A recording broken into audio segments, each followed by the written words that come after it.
Democrats may have won the two statewide contests in Wisconsin yesterday, but on the state legislative level, it was the Republicans who regained control. And as it stands now, Republican Governor Scott Walker does have the support he needs to move his agenda forward.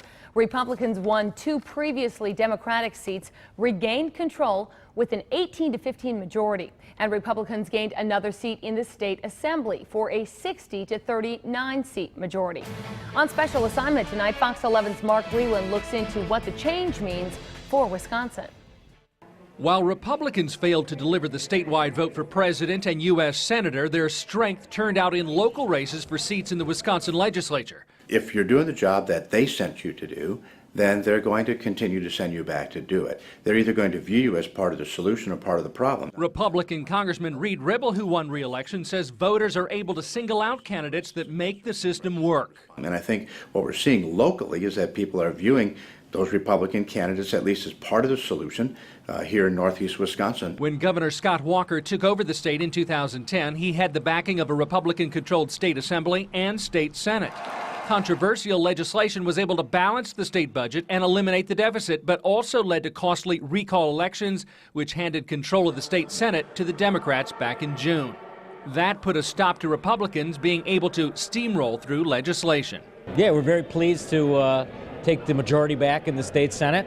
It allows us to work with the Republican Assembly, which was also retained tonight. While Democrats lost their control, Democratic State Senator Dave Hansen hopes bipartisanship prevails. I'm excited to go back, and I'm just hoping that we can work together and move our state forward. We shouldn't be divided any longer. It's time to get together. Democrats, prior to the election, held a slim 17-16 majority in the state Senate.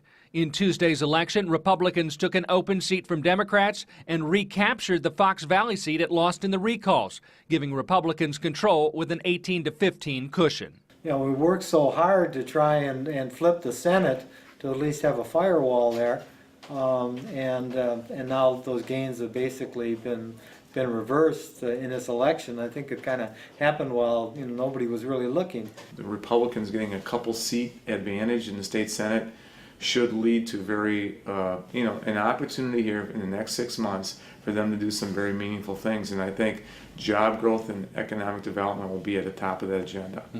Job creation legislation to attract mining to northern Wisconsin failed to pass the Senate by just one vote last session.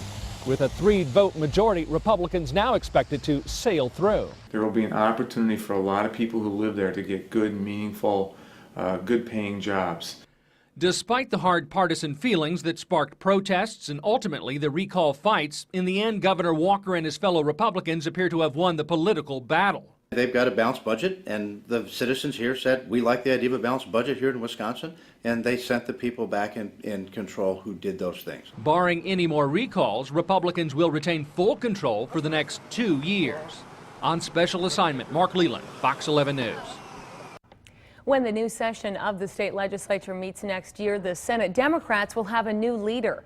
Mark Miller of Monona announced that he plans to step down from his leadership position. He does plan to stay in the position through the end of the year.